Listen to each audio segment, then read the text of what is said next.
Donc officiellement, nous existons depuis 2021, mais officieusement, nous avons commencé cette belle mission depuis 2005, donc bientôt 10 ans. Ce qui nous a motivés, c'est le fait de croiser dans la rue des jeunes en détresse, des jeunes qui n'avaient pas un espace pour vider leur sac, qui n'avaient pas de repères et qui avaient besoin d'être accompagnés, orientés. Donc on a déjà la longue observation, parce que lorsqu'on se balade un peu dans les rues de la capitale, on écoute des conversations des jeunes, on est un peu intéressé à ce qui se dit, à ce qui se fait. Et puis parallèlement, on a au sein de notre cellule familiale des cousins, des nièces qui ont des comportements inquiétants. Et on s'est dit pourquoi pas s'organiser ensemble pour pouvoir les accompagner dans cette période d'adolescence afin qu'ils deviennent des jeunes adultes responsables. Donc le Cercle de la Terre est organisé de manière un peu classique. On a une présidente, une vice-présidente, tout le bureau. Et parallèlement, on a des bénévoles spécialistes. Donc nous faisons dans la santé mentale. Nous avons des psychologues à disposition, des cliniciens également, des médecins qui nous accompagnent dans le suivi psychologique des personnes que nous rencontrons avec de la psychothérapie, la thérapie par le jeu, par le jardinage. Nous avons également des juristes pour des cas, des personnes qui se font abuser ou bien qui ont un problème quelconque. Et que je suis juriste de formation et c'est avec beaucoup de plaisir que je donne des orientations en fonction des cas que je rencontre. Déjà, il faut savoir que c'est vrai, c'est un tabou, santé mentale. Quand on parle de santé mentale, on va tout de suite la folie, alors que ça va au-delà de la folie. La folie, c'est juste un pan de la santé mentale qu'il faut traiter, donc ça fait partie des troubles mentaux. À quel moment on se dit qu'il faut qu'on consulte? On se le dit à aucun moment, parce que c'est pas culturel. Dans notre culture bantou, lorsque tu as un problème, particulièrement chez le jeune homme, tu dois être fort et passer le cap. Chez la jeune femme, tu vas te confier soit à ta mère ou à tes copines. Et souvent, lorsqu'on se confie aux copines, les réponses ne sont pas justes. Et maintenant, parce que les gens ne sont pas très attachés à cette culture de voir un psychologue se faire suivre, ce que nous mettons en place, c'est une multitude de campagnes de sensibilisation pour les attirer, pour dire c'est possible d'être traité, c'est possible de dépasser le stress, c'est possible de dépasser l'anxiété, c'est possible d'avoir des réponses aux questionnements qu'on a sur son existence, par exemple. Parce que lorsque le jeune homme ou la jeune femme est en phase de puberté, elle se pose beaucoup de questions, elle a envie de tellement de choses, mais elle n'a pas de repères. Et au sein des établissements, nous avons des psychologues qui sont là, des assistants sociaux, mais le contact est souvent un peu délicat. Et au sein de l'ONG, nous sommes ouverts à tout le monde. Après 10 ans d'expérience, l'information que je peux donner, c'est que vraiment l'univers jeune, le jeune est tout un labyrinthe. Tout un labyrinthe est un mystère qu'il faut percer avec délicatesse et souplesse. Parce que la plupart des jeunes vivent dans des foyers monoparentaux et du coup, ces foyers-là, tenus par des femmes, ces femmes ont souvent des caractères rigides. Et tous les enfants n'ont pas la même composante. On va avoir des enfants qui sont hypersensibles, on va avoir des enfants qui sont hyper conscients, d'autres même m'en foutissent. Et chaque enfant dans son caractère a besoin d'une attention particulière. Et en milieu jeune, ce qu'on a constaté, c'est que plus les années passent, plus les jeunes sont hypersensibles. C'est déjà dû à l'influence des réseaux, l'influence de la télévision, l'influence des modèles qu'ils ont. Et nous nous attelons à orienter les jeunes vers des modèles quand même assez intéressants en fonction de leurs rêves et de leurs capacités. L'éducation des parents joue un grand rôle, on ne va pas s'en défaire. Mais on passe plus par le jeune parce qu'il est plus apte à comprendre et à se laisser modeler et façonner. Alors que le parent, l'adulte, il a un canevas. Pour l'emmener à comprendre, c'est assez délicat. Et avec l'adulte, il faut vraiment creuser d'abord dans son enfance pour l'emmener à accepter certaines réalités, pour l'emmener à conjuguer avec nous dans son épanouissement et dans l'épanouissement de l'enfant. Donc avec des adultes, c'est un peu délicat, mais avec les jeunes, c'est beaucoup plus facile. On compte, on va dire, une centaine parce que on a deux types de consultations. Déjà au préalable, on a les consultations en présentiel, donc vous venez au siège, vous faites consulter par un psy ou bien en distanciel. Parce qu'on a des partenaires, des psychologues qui sont à l'étranger et qui prennent des consultations à l'étranger. Donc en ligne, si vous êtes peut-être honteux, vous ne voulez pas qu'on vous voit, vous pouvez faire en ligne, donc 1h30 avec le psy. Et ces consultations se font gratuitement. Donc après ces consultations-là, on essaie de faire un listing,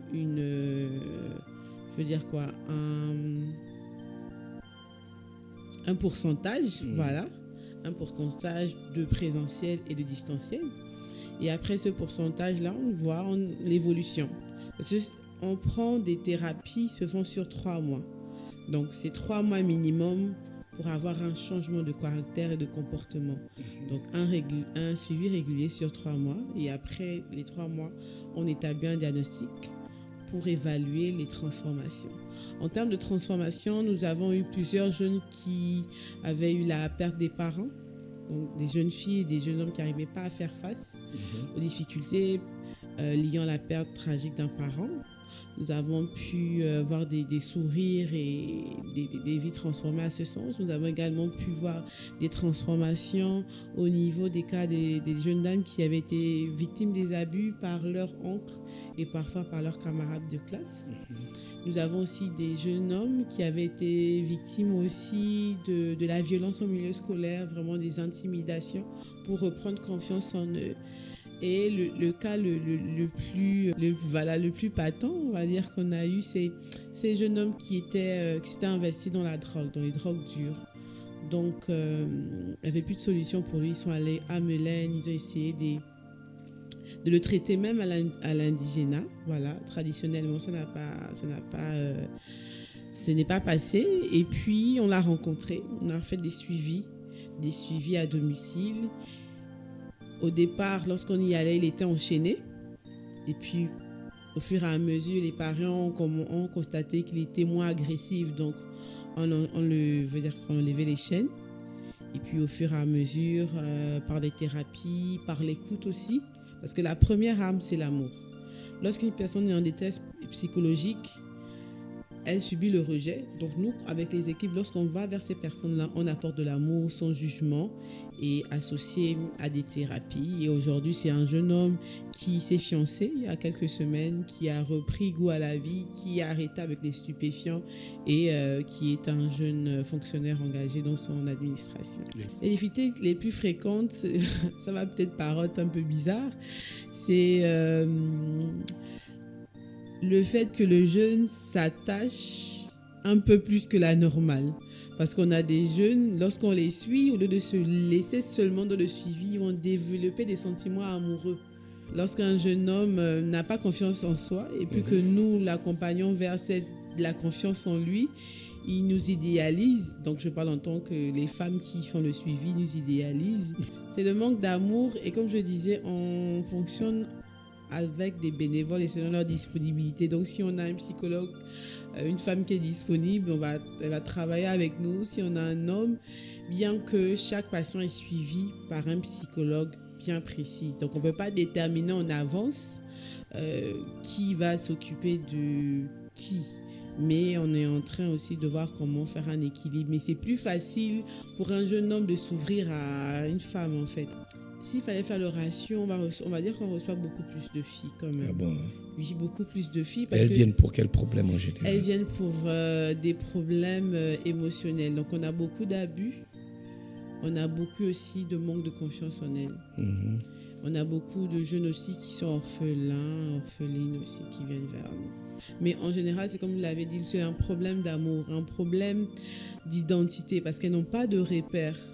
Elles ont du mal. On a eu une jeune dame qui avait eu une infection. En fait, elle avait eu de la gale au niveau de ses parties intimes. Elle n'arrivait pas à en parler avec sa mère. Parce que voilà, il y a ce blocage que voilà, ces moments... Mais le blocage vient d'où? C'est ta mère, c'est elle qui t'a toujours lavé quand tu étais bébé, quand tu étais petite.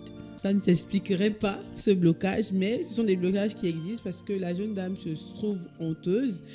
Elle s'est trouvée honteuse, elle se trouvait mal aimée aussi, alors que c'était juste des mauvaises interprétations des actions de la maman aussi. Puis on a discuté avec les deux, mais surtout avec la jeune fille, parce que c'est elle qui est en pleine croissance et qui a besoin d'équilibre. On a aussi parlé avec la maman. Parce que souvent, dans nos sociétés, on met beaucoup de pression sur les plus grands, les enfants aînés, et on est beaucoup plus tendre avec les plus jeunes. Les plus derniers, oui. Donc, les tout derniers. On a amené un peu les parents à essayer de faire un certain équilibre, même si on sait que bon, c'est peut-être naturel, mais faire un équilibre afin que l'autre enfant ne se sente pas lésé et ne se confie pas à d'autres. On fait des rapports annuels. Donc, en cette fin d'année, on va faire un rapport. On a vu un rapport pour l'année 2023 qu'on a déposé à la direction des affaires sociales avec qui nous travaillons. Et donc, on a un rapport tant sur les données en présentiel et en distanciel. Des consultations qu'on a et des différentes campagnes que nous effectuons dans des villes. L'éducation sexuelle est à la page parce que les jeunes ont une vie sexuelle précoce. On va dire ça comme ça.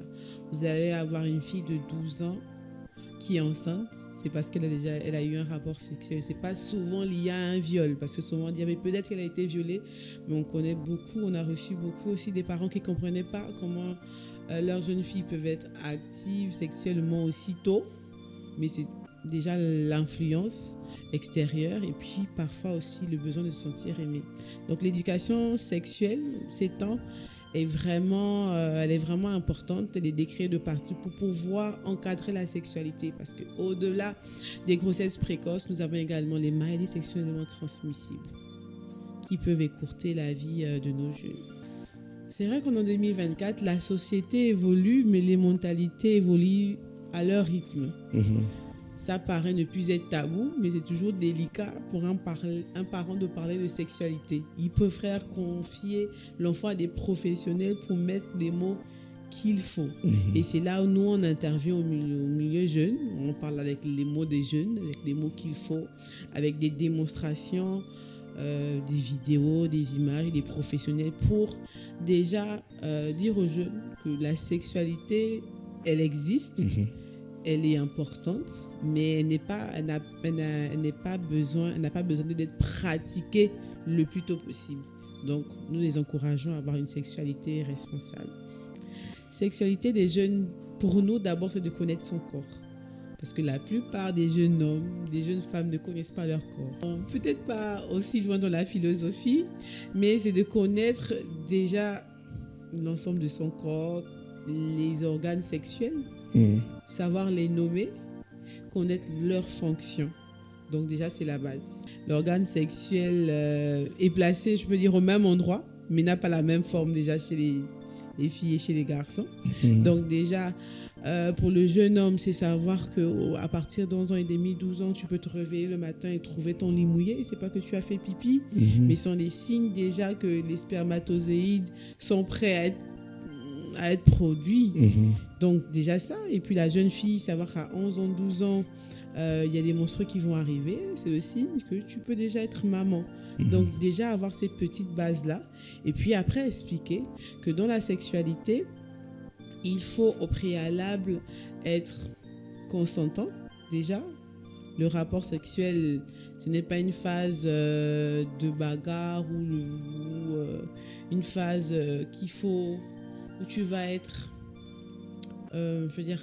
poussé à le faire malgré toi. Poussé à le faire malgré toi. Donc le rapport sexuel, c'est quelque chose de plaisant, mais ce n'est pas quelque chose d'utile.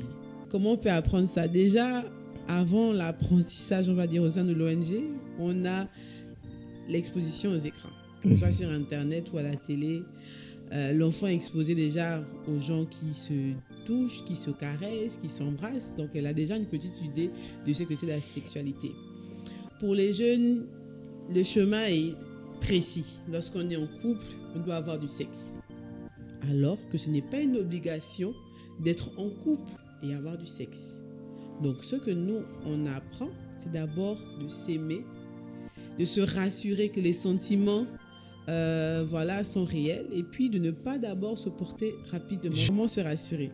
Se rassurer, déjà, c'est de pouvoir communiquer, la base. On a un ami, on a un petit copain, se confier sur les journées qu'on passe ensemble, sur l'attitude de la personne en face. comme tu l'as bien signifié, on peut pas déjà mettre un accent sur le discernement parce qu'à 15 ans, on n'a pas de discernement, on a tous ces sens qui sont en éveil, sauf pour quelques-uns matures qui savent dissocier. Mais pour la plupart, on a tous les sens qui sont en éveil, on veut faire tout de suite. Donc déjà, avoir une personne de confiance avec qui on peut parler. Et puis, l'idéal aussi, c'est de ne pas avoir un chéri ou une chérie très âgé. C'est mieux de fréquenter quelqu'un de la même tranche d'âge où vous avez les mêmes conversations, vous pouvez vous comprendre et même à être suivi aussi par des parents. Et notre rôle au niveau des parents, c'est de les interpeller afin d'établir la confiance entre les enfants. Parce que s'il n'y a pas la confiance entre parents et enfants, ça va être vraiment délicat de pouvoir en griffe suivre la sexualité de son enfant. Donc, on dit bien mineur. Déjà, sur le point juridique, c'est un délit. Oui. Un mineur ne peut pas avoir une relation amoureuse avec un majeur, même s'il semblerait que le mineur soit consentant. Donc, aux yeux de la loi, on n'a pas de mineur consentant. Le mineur est tout simplement mineur. Donc, et même dans notre cas de figure, on va dire que déjà un jeune, si tu es amoureux ou amoureuse d'un majeur, tu es mineur, pour ta sécurité, parce que même tu l'aimes, évite-le. Préserve-toi, attends même d'être majeur pour pouvoir le fréquenter si réellement tu l'aimes. Donc, les relations saines, je vais découler par là, c'est cette relation déjà qui ne nous incite pas à nous dénaturer. Lorsqu'on est mineur, on est enfant. La loi nous dit qu'on est majeur à 21 ans. Donc, en deçà de 21 ans, on est considéré comme étant mineur. Et un mineur, c'est quelqu'un qui, au préalable, doit écouter ses parents, doit être conduit et guidé. Une relation saine, c'est une relation qui ne nous emmène pas dans les vices, déjà dans l'alcool, dans la drogue. C'est une relation qui nous emmène à avoir un équilibre entre nos études, entre notre comportement à la maison, mais également être productif.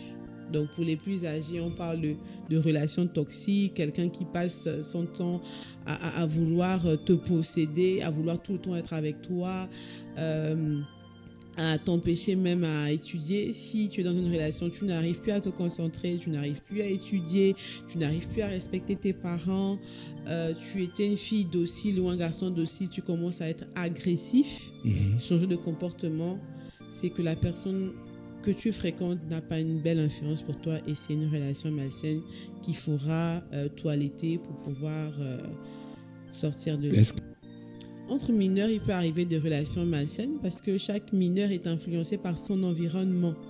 Donc, on ne connaît pas souvent quel est l'environnement de l'autre. Et les sentiments amoureux, ils naissent, ils ne sont pas souvent contrôlés.